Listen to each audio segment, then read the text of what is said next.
All right, everyone, even the New York Times own analysis is pretty concerning, I think, for the Democrats. And who would have possibly predicted that when you get AOC and Bernie Sanders and people like that as the heads of your party, certain independent voting blocs don't really like that?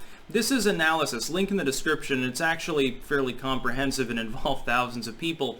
What they did is they took two different sort of little tidbits of news, and they took two randomized groups, and they showed them either material about the Democrats in like a very general, broad sense, and then some saw stuff that talked about them moving to the left, because they have.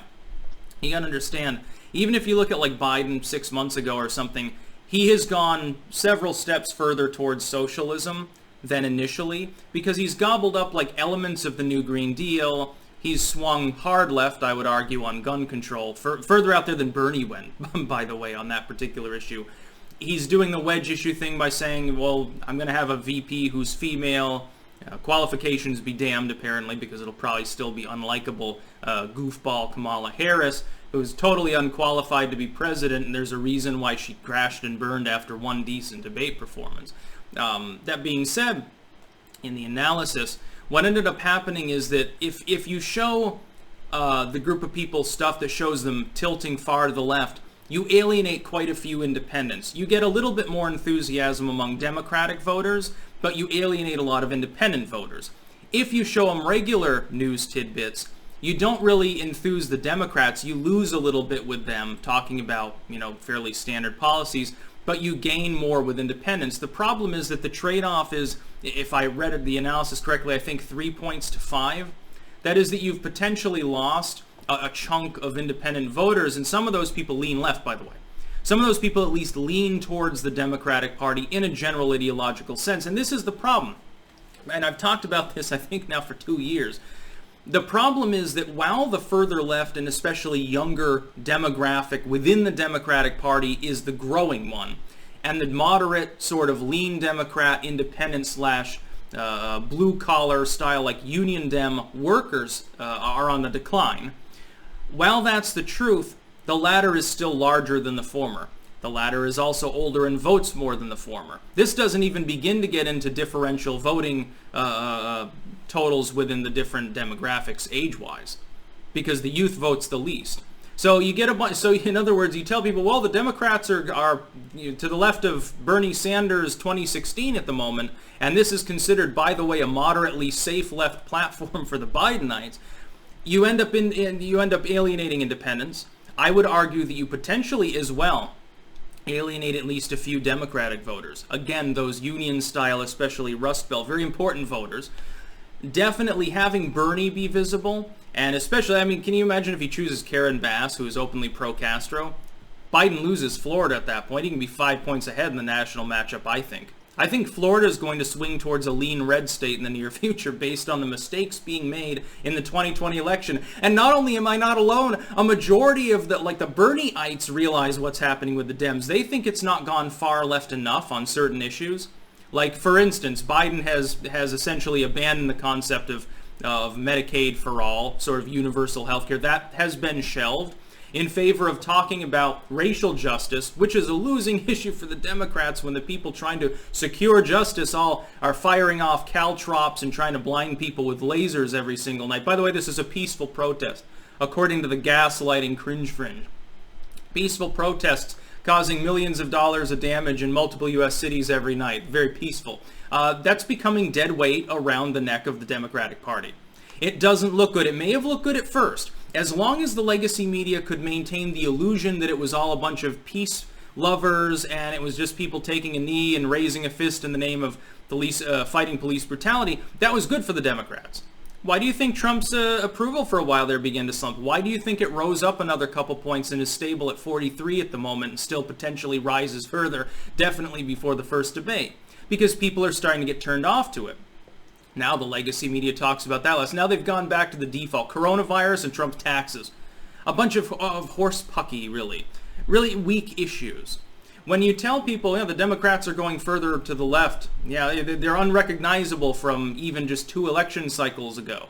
Like Obama, if Obama were faced with groups of people pushing these policies, he would shake his head and start talking about political fanaticism and why you need party unity and you need to heal the nation and shit like that. It would have been hilarious to see like a 2012 Obama get faced with the same kind of groups that the DNC that would originally have shunned completely. They would have said, okay, well, we can talk, and then they would have hastened them into a back room and said, okay, well, look, we know this is a grifting shakedown, so here's $1 million, shut the fuck up, because we're trying to get reelected.